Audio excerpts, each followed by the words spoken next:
اردو فن news میں خوش آمدید۔ بسم اللہ الرحمن الرحیم۔ السلام علیکم ناظرین۔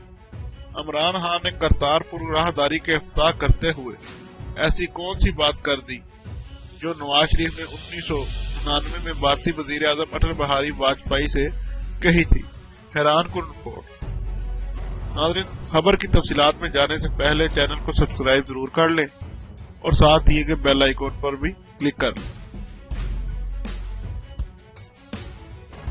ناظرین، بھارت کے ساتھ تعلقات کو بہتر بنانے اور مسئلہ کشمیر کے حل کے لیے وزیر اعظم عمران خان اور نواز شریف کی تقاریر میں کشمیر کو اہمیت دی گئی ہے۔ تجزیہ نگاروں کے مطابق وزیر اعظم عمران خان کی کرتارپور کوریڈور کے سنگ بنیاد کی تقریب پر کی جانے والی تقریر میں مسئلہ کشمیر کا ذکر بالکل اسی طرح کیا گیا جیسے سابق وزیر اعظم نواز شریف نے 1999 میں اس وقت کے بھارتی وزیر اعظم اٹل بہاری واجپئی کو لاہور میں خوش آمدید کرتے ہوئے کیا تھا۔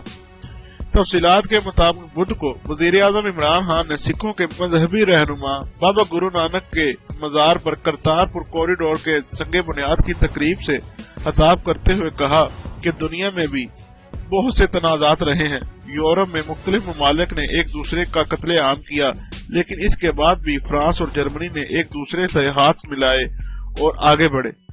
پاکستان اور بھارت نے ایک دوسرے کے اتنے لوگ بھی نہیں مارے۔ دونوں ممالک کو بھی ایک دوسرے کے ساتھ ہاتھ ملا کر آگے بڑھنا چاہیے اور مسئلہ کشمیر کے حل پر کام کرنا چاہیے۔ بالکل اسی طرح سابق وزیر اعظم میاں محمد نواز شریف نے 1999 میں اس وقت کے بھارتی وزیر اعظم اٹل بہاری واجپئی کو خوش آمدید کرتے ہوئے کہا تھا کہ اگر امریکہ اور کینیڈا ایک دوسرے کے ساتھ تعلقات بہتر بناتے ہیں اور آگے بڑھ سکتے ہیں تو پاکستان اور بھارت کو بھی ایک دوسرے کے ساتھ ہاتھ ملا کر آگے بڑھنا چاہیے۔ اس کے لیے ضروری ہے کہ مسئلہ کشمیر کا حل نکالا جائے۔